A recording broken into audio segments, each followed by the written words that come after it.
everybody, including Walter. We're here today for it's the end of the year and how you can be prepared. Just a couple different things we want to look at. Found this cute little quote.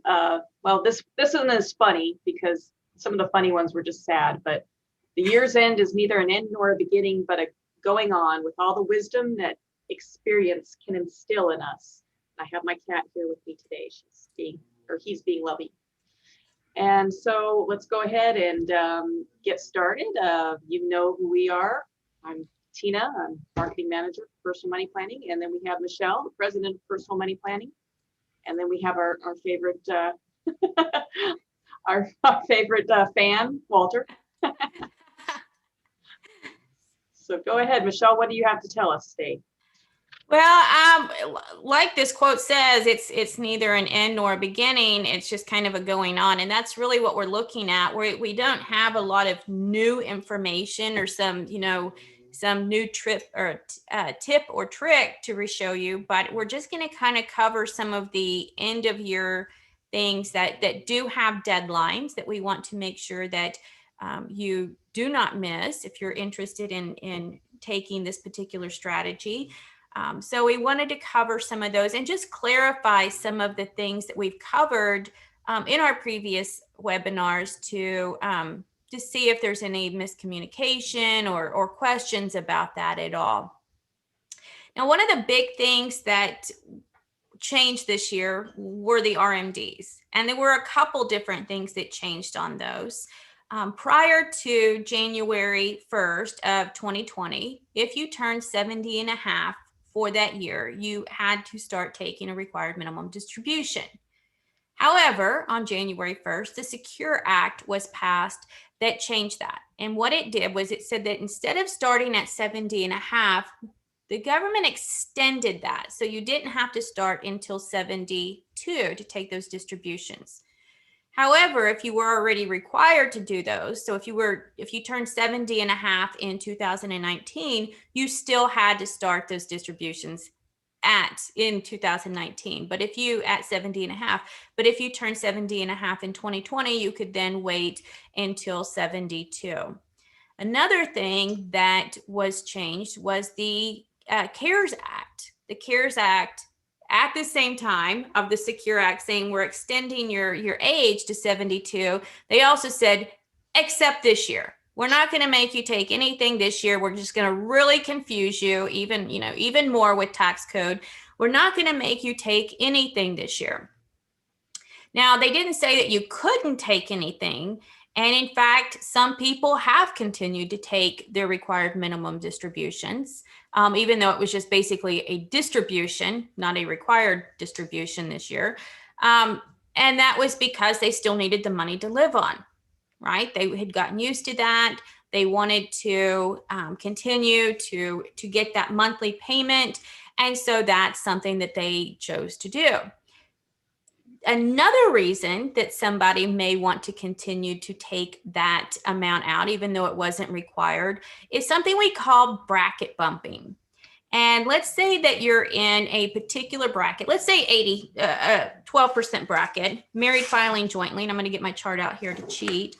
The top of that bracket says that taxable income, if you're making $80,250 or I'm sorry, between $19,750 and $80,250, you're going to be charged at a 12% tax rate. Anything above that $80,000, you're going to be charged at a 22% tax rate. So that's a big jump.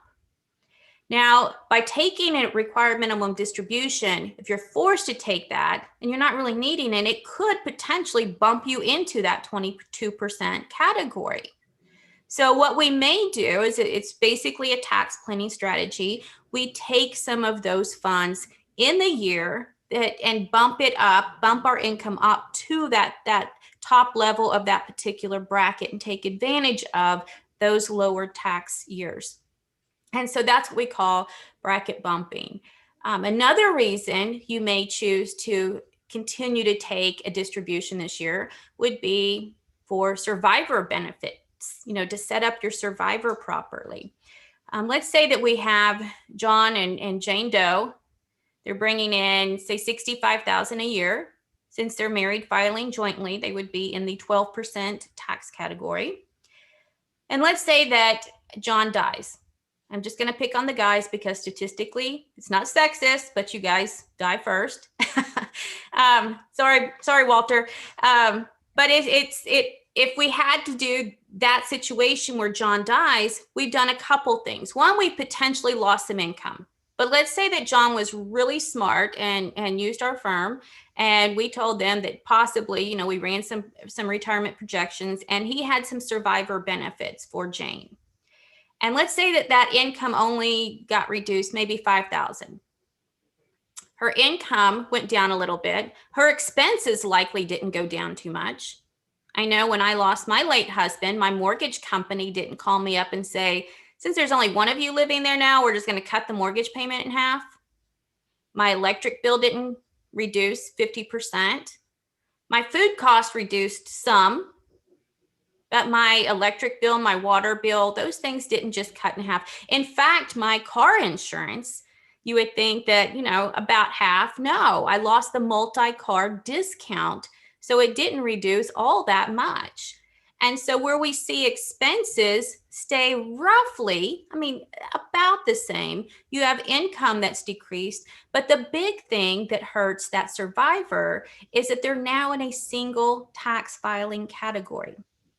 And if we look at that same situation where we have, let's say that Jane only lost $5,000 of income, because that's just a nice even round number for me. So they now have $60,000 of income. She is now smack dab in the middle of the 22% bracket. Now, with proper tax planning, we may have been able to take those funds that are required minimum distributions from their IRAs. We could have shifted them maybe to a Roth account by doing it in means of a Roth conversion, and not had her possibly, that much into that 22% category.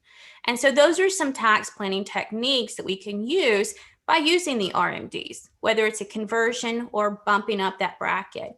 So you may not need that money this particular year to live on, but it is a planning strategy that we can use to ensure not what's going to save you the most this year, but what's going to save you throughout your lifetime. Now, one of the other things that we talk about the changing the age to 70 and a half to 70, or from 70 and a half to 72, is I do want to point out with the required minimum distributions, if this was a first year, you do have the availability of postponing that first draw or that first distribution until the following year, April 1st of the following year. So if you turn 70 and a half, let's say in 2019, and I didn't want to take that distribution in 2019 because I was still working, but I knew that at the end of 2019, I was going to retire, I could postpone that RMD until the following year, April 1st of 2020. This is a one-time offer on your first RMD.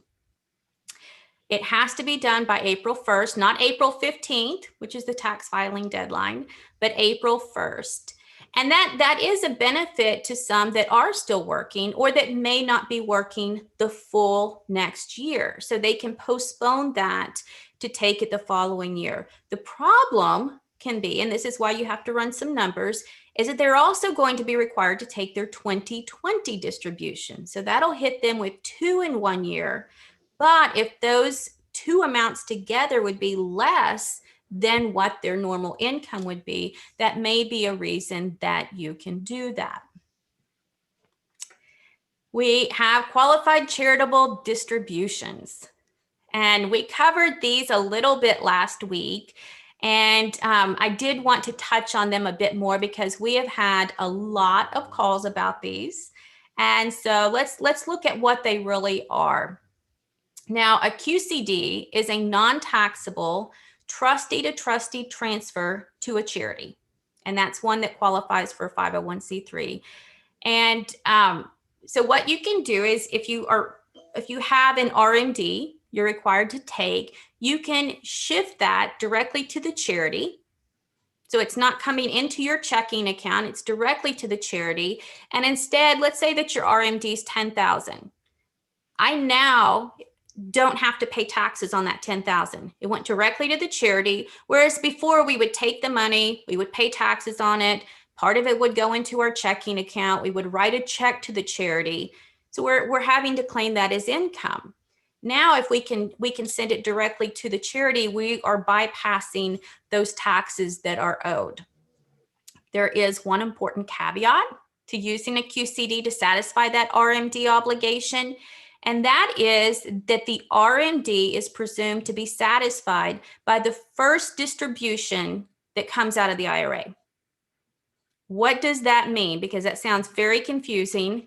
And I see Tina looking at me like, I have no idea. So let's say that your RMD is $15,000 for the year. And you've decided that for basic living expenses, you need $1,000 from that account each month. So that's $12,000 for the year. You also give charitably, let's say tithing to the church, and you want to do that at $500 a month. So that's $6,000 per year. That gives you a total of $18,000 you're going to take out of that IRA, even though $15,000 was your RMD amount. So after 10 months, you have satisfied at $1,500 a month, you've satisfied that $15,000, right? So the additional 2 months of charitable distributions that are still coming out, say November and December, 500 piece, that's $1,000, that is going to be taxable to you because you've already used up that RMD amount. So you'll be paying tax on that on the additional 1,000. So that would tax you at 13,000 of distributions to you. Whereas if we sent the QCD at the first part, whether you want to do it at, increasing the monthly payment for 10 months or 8 months or 9 months, or giving it all at the beginning of the year, then we could have knocked out that additional $1,000 in taxable income. But it's basically saying front load the QCD to make sure that anything that comes out that you want definitively to go to charity, that will be satisfied first. And then anything that you're going to need, you can do after. And it doesn't mean that you have to do everything for QCD in January, but just map it out and see how much it's going to, where your RMD is going to run out. And then what amount you can kind of shift to that front end on the QCD. And the reason we say this is because let's say that this individual did the $1,000, each month. And then at the end of the year, they said, I'm going to go ahead and give this amount. They could have really, hurt themselves because, say in December, they're going to give this. They've already taken out $12,000, right? That went directly to their checking account. And if they're wanting to give another $6,000, then only $3,000 of that is going to qualify for that QCD. The other $3,000 would be taxable because you've already ran up that amount to that limit. So it's important to do the QCD prior to the distributions to your checking. So first money's out. Sorry. So can you, so these QCDs don't necessarily have to be, and RMDs, I guess it's the same thing. They don't necessarily have to be one lump sum. Can you do them multiple times throughout the year? Okay. So and we actually have some clients that we set up to do quarterly and kind of the first 3 quarters of the year, skipping the last quarter because we want to make sure that anything that they need in addition is going to be covered, but we want to make sure that their QCDs are at the front end. And since they're right on the cusp like that, it's something it's very close. And so we do kind of try to front load that a little bit more. Michelle, it's John. Hi.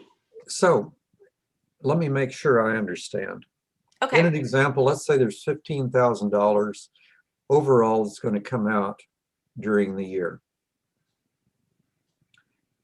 There is a difference then between pulling out $10,000 in a QCD first and then $5,000 more as for remainder of the RMD. A difference between that and waiting until the end of the year until the RMD's been made and then doing a QCD. Now, in that particular situation, if your RMD was 15,000 Yes, and the RMD portion to you would be 10,000 and 5,000 to charity, you're still under that 15,000 requirement. So all of that, your 5,000 to charity would be fully deductible. But let's say that you wanted to do 10,000 to charity. Well, the 5,000, because that's up to that RMD, and then the other 5,000 would then be taxable. So what you could do instead would put it on the front end. So your full 10,000 would not be taxable, and then the other part would be. So and that's kind of a bad one because it's 10 and 10. But if you had someone that's doing more distributions that they need on their own versus a lower RMD or QCD amount, it would work out to where you would want to do the QCD first and then the other part later. Or like I said, run the numbers. You can do it quarterly. Your QCD, if your QCD amount in this example that I gave was 18,000 or your RMD was 18,000, it would have been fine. So it depends on what your RMD amount is, what the charitable is, and how much you're needing directly. can a QCD amount exceed the RMD? The QCD amount can, and the limit for a QCD is 100,000 per year, and it counts towards your RMD. But again, if you were wanting to do 100,000 to charity, that directly to the charity, that would be fine. But you just want to make sure that if you're going to be getting anything in addition, that you satisfy that after that. Clear as mud, huh? And after meaning calendar year, when you say after, do you mean by date? I didn't quite understand the question. When you say before and after, are you referring to by date in the year? The QCD has to be done. The deadline would be December 31st. But what I'm talking about with meeting that particular dollar amount, whether it's all in January, throughout the year, in December, you're wanting to make sure that the QCD amount will come out of that first to make sure that you're getting that full benefit at 0% tax, and then the remainder that would be going to you. Because if it comes to you, it's counted as taxable income. Sure. Thank you. You're welcome. So those are some really fun things to look at when you read tax code. And there are programs out there that you can punch this, calculators, online calculators that you can throw some of this stuff into, and worksheets on the IRS website.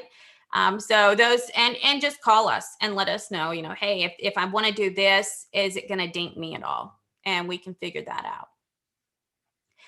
It's also important to look at your cash flow needs. If you are taking a certain amount out, let's say you're taking that $1,000 a month out, and you in December realize, man, I've got this pot of cash over here that I'm not really needing. I'm spending, particularly in 2020, I've spent a lot less going out to eat, traveling, car expense. We're not doing as much. So you may have a little bit stashed in the checking account.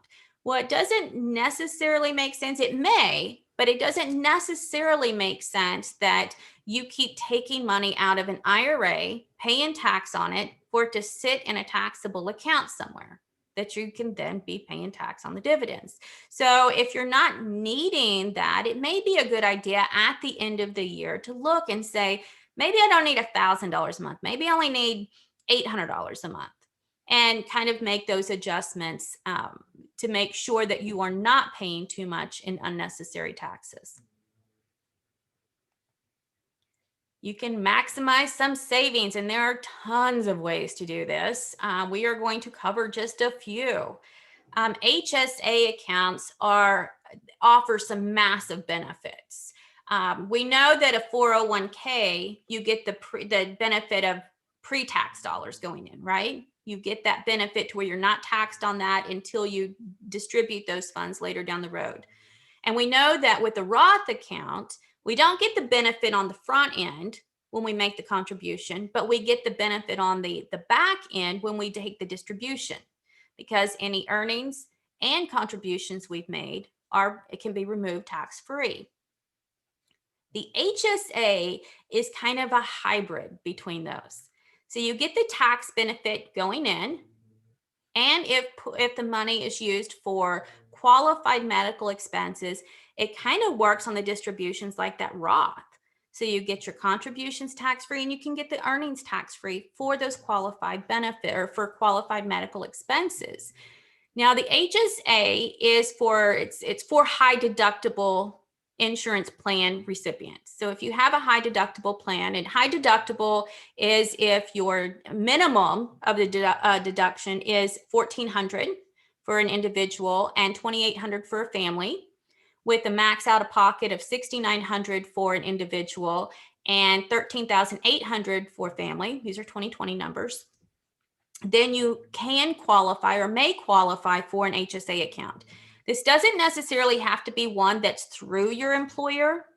If you have a high deductible plan through the marketplace, you can open an HSA account. Many financial institutions offer this. You can even, pull one up online and open it.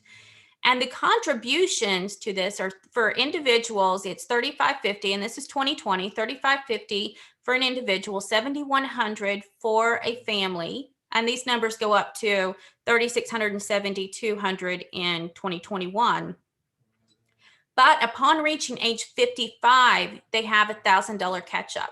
Now, this isn't to be confused with the IRA and Roth or 401k, 457, 403b, any of those that have the age 50 catch up. This is 55.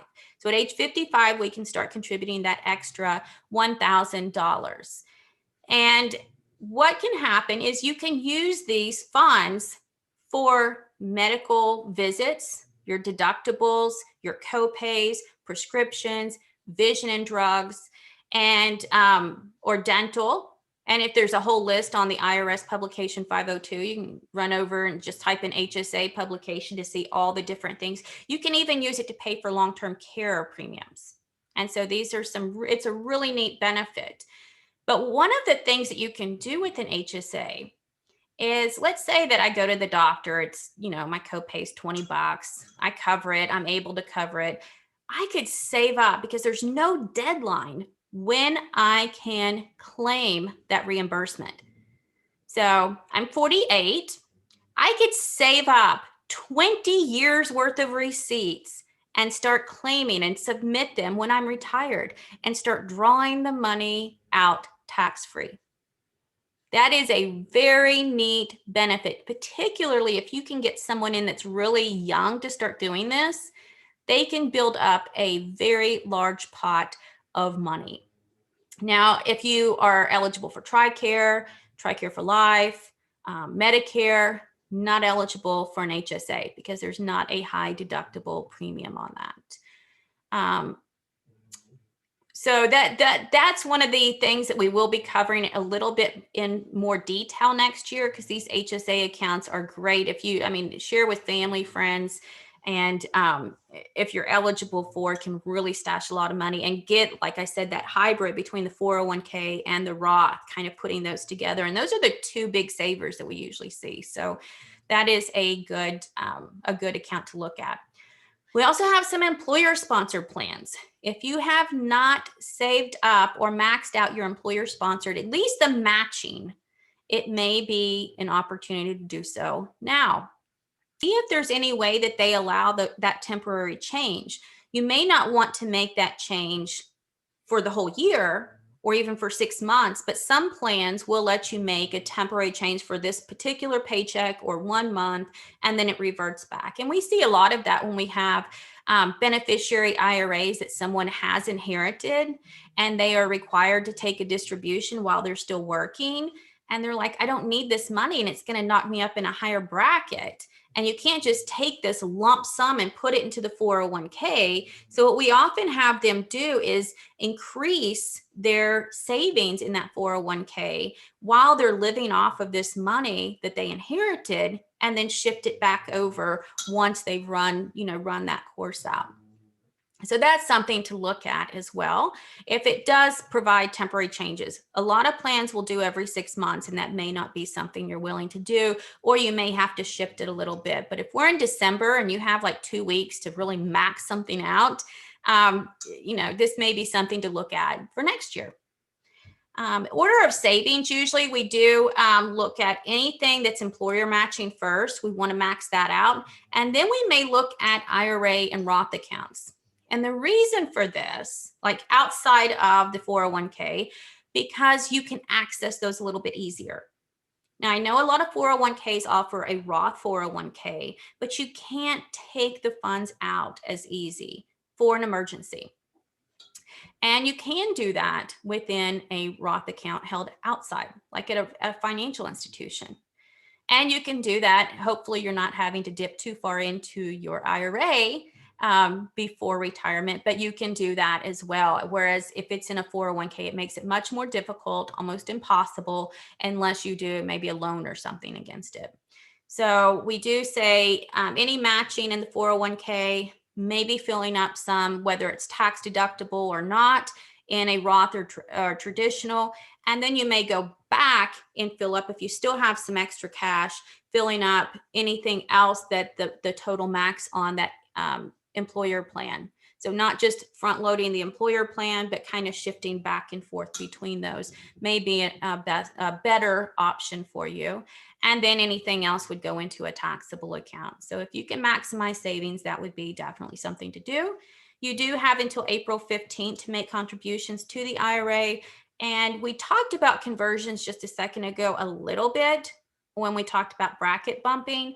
And that may be something you're able to do if you're wanting to shift. When we talked about John and Jane about taking, even though they're not required to take those distributions out, they may want to, or even accelerate above the RMD amount to bump up on that top part of the bracket and shift it to the Roth accounts. Because by doing that, you're not having to do an RMD from a Roth. And so that's a benefit, not having to be forced to take it. And even if you did have to, it's tax-free. So you're not having to claim it as income. So by shifting some of those IRA funds to the Roth account, you're not only kind of locking in the tax rate that you know is going on right now and not predicting what it may be in the future, because let's face it, taxes are probably going to go up. We have to pay for stuff somehow. And so likely of it going up a little bit is very likely. And so by doing some of the stuff at these lower rates may be an option as well. Not saying, and by doing what we had talked about in the example before, by keeping it in that 12%, that makes a big difference. If you're looking between 10 and 12%, not that big of a difference. Between 22 and 24, not that big of a difference. Even between 24 and 27, not huge. But between 12 and 22, that's going to leave a little blood on your lip. And so that's what we look at, is if there's any way we can mitigate that little bit by little bit, instead of even doing big chunks, but little pieces of it, that may be something that is something to consider. And those conversions are due by December 31st. So you have to have those in by the end of the year. Also, if you've met your insurance deductible limit, then why not cram in all of your possible expenses now? And this is a good thing to look at. I know a lot of the doctor's offices now are offering like telemed. So you just call it in, they, text something back to you. And you may be able to, anything that you're needing to do since you've met your deductible this year, see if you can't do that and kind of tap it in this year, so you may not have to do quite as much next year. Also, start your new year fresh by cleaning up all of your stuff. It's important to change your passwords. It's also important to check your credit reports. And we push this quite a bit because this is where you may first start seeing that stuff. You can pull a credit report on annualcreditreport.com. And all three bureaus are listed on there. There's Equifax, Experian, and TransUnion. You do not have to pull them all at once. In fact, if you're married, usually the joint stuff is pretty together. So you could do, every couple of months. So you each get 3. one from each bureau. So if you space them out every other month, you're able to check between yours and your spouse's. So that's a really neat thing to do. Check and see if there's anything on there, any type of erroneous report. And if there is disputed, they've made disputing credit reports super easy. You actually do it right online. You say, this isn't me, or this is, this wasn't a slow pay, this wasn't a mispay. I closed out this account, even though it's still showing an open credit limit. It needs to be removed. All of this stuff can be done electronically. And usually the lender has about 30 days to dispute or respond. And if they do not, then it's automatically dropped. And so it will be removed. Social Security benefits. Go to the ssa.gov and print out or PDF your Social Security statement. And this is good to do just to keep in your folder or wherever your heirs are going to have to look, your executor is going to have to look. All of this stuff is really helpful for them. So print it out, update it, know what you're doing. And this is particularly important for married couples because we have seen so many widows that are like, I don't know what's there. My husband handled all of this. I don't know what I'm going to be getting. I don't know what benefits I'm going. And it's hard for us to tell them what benefits you will be receiving now instead of wait. Obviously they can wait till they get the paperwork in the mail. But if they're needing to know now and make arrangements, if they had that information printed out to where we could look at it and say, this is how much your anticipated monthly payment's going to be, then that is really great. We offer all of our clients, and really anyone that wants it, a link to Everplans. And Everplans is a military grade encryption or encrypted program that you can upload all of this information into. You can pull over your PDFs, you can pull over your will, your powers of attorney, everything into one spot and have it accessible. And you can set different deputies on it. So if I wanted Tina to have some information on me when I die, then I could set that permission. And if I wanted Walter to have my Netflix password now, I could give him that right now. And John, I could say, I need you as the executor of my will. You're going to need to know this at this point. And so you can set all of those different permissions rather easy. And then by sending the link to them, then they'll also be able to sign up for one of these free accounts as well. So those are really good things that you can do, along with visiting goals. Every year I like to have, and particularly when we're doing financial planning, is to just say, are these still your goals? I mean, what are we saving for? Are we still saving for this particular thing? I mean, when I was 22, I wanted to go on an annual trip to Cancun so I could drink margaritas on the beach, and parasail. Probably not going to be parasailing anymore with a herniated disc in my back. So, that's probably not something I want to do. But those goals that you want to do change over time. And so is what that's in your plan that you're saving for and that you're anticipating in the future still what you're wanting to do. And the last one is to check for discounts on everything. I didn't realize by signing up on my cell phone bill, I could get a $5 a month discount for signing up for electronic statements versus getting the stuff in the mail that I was putting in the pile to burn. I could save $5 a month by doing that. I added my dad to my cell phone plan because we got a military discount on 2 of our phone lines. And so all of these little things can really add up, whether you're looking at military discounts, electronic statement delivery, or senior discounts. Check everything. You'd be surprised at what's out there that can offer you discounts. And these can really add up and, hundreds of dollars per month, per year or per month. I don't know what you spend your money on. Next time, we're going to be talking about documents, and we'll probably be doing a little demo on that Everplans to show you how you can upload those things and keep those things. So that's a neat one to do. And Tina, do you have anything to add to, or do y'all have any questions? We love answering questions. Or is your mind just like, poof? Yeah, it's a lot of information. I think you did go through the contributions. You can IRA and Roth contributions are due on April 15th if you want to do them, but don't put it off. Another little thing you can do with your contributions, and you have to be, you have to have income to do this, so earned income. But one of the things that you can do, and we tell a lot of clients, is that if you do plan on making that contribution, you have until April 15th to do the contribution. You can file your taxes on like February 1st.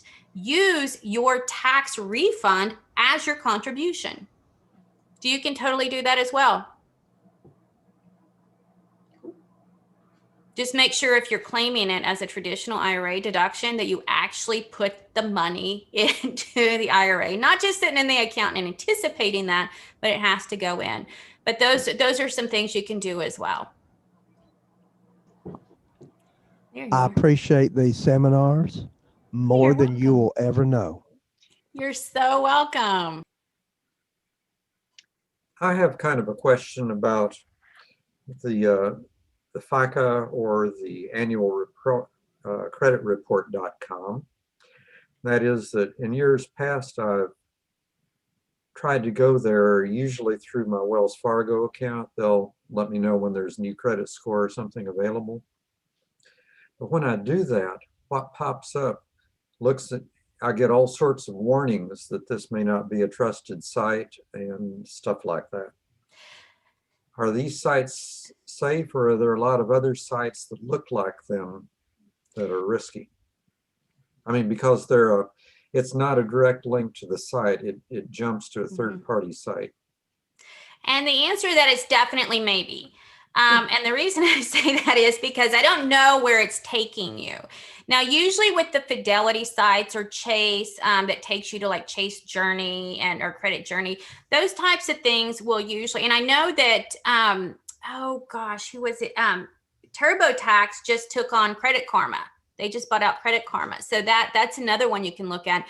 But I don't know what links, but usually when they do the link to something directly from the bank login, then it's usually okay. I don't know if I'd click on it if it's like, here's your credit report update from an email.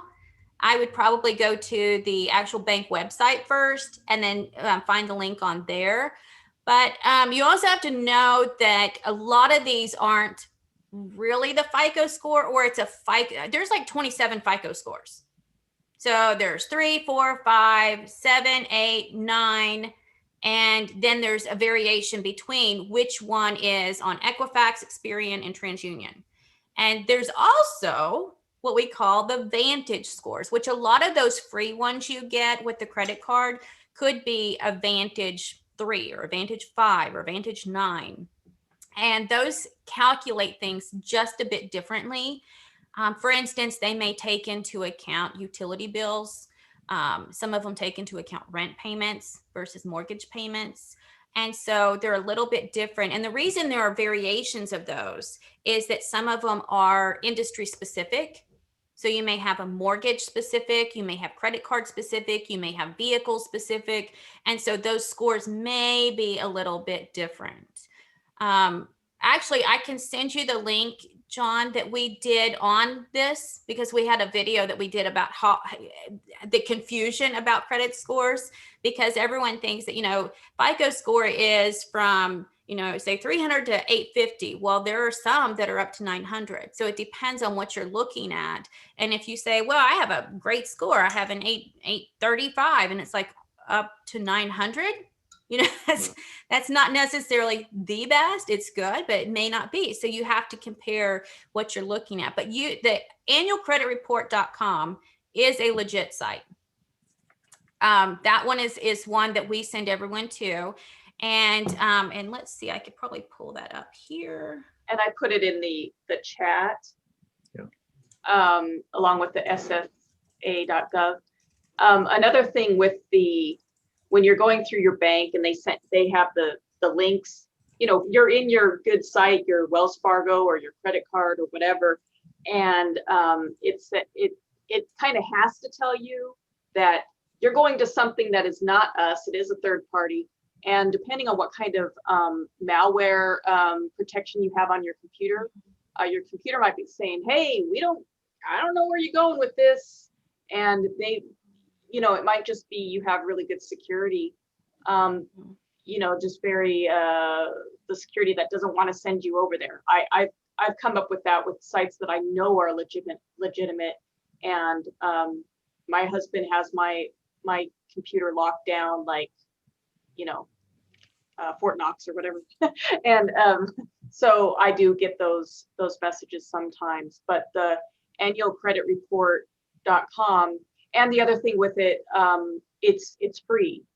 So that's the other thing. Like, there are things that you can pay for, and like places like Credit Karma, I think that you can actually do that for free, but you're paying for it in a different way.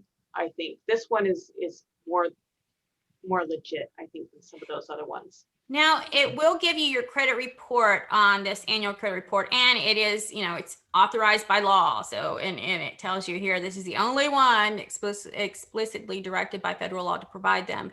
And this is directly from the credit bureau. So, and that's what we said, you can, you know, you have Equifax, Experian, TransUnion, you can do one each 12 months from each one of the bureaus. But it's just going to give you your report. If you want the score itself, then you can sign up. And I think I did this because someone we had recently asked us, and I think on Experian, it gives you like a free credit score. And it's very similar to what the banks do, the credit cards. You know, you have a checking account or a credit card, and it'll show you usually the Vantage score. I have seen a couple of my credit reports on the credit cards do like a FICO 3. And so you just look at what it is when you look at that particular score and see what it says, because somewhere in there it'll tell you what it is. And if it's a I mean, you can kind of tell if you're looking and you're hoping for an 850 and you have like a 200, that's you could probably tell that you're probably not near there. But if you are like want to buy a house or take a loan out on a car, then looking at a more precise would be best. Thank you. You're welcome. Next time to get together is in 2 weeks on the 30th. And like Michelle said, we'll be talking about how and what to save to get you ready for the next year. And if you have anything like a topic you are interested in and you want us to cover, reach out and like shoot us an email and say, hey, talk about this, or can you cover something like this? And you know, we can do that.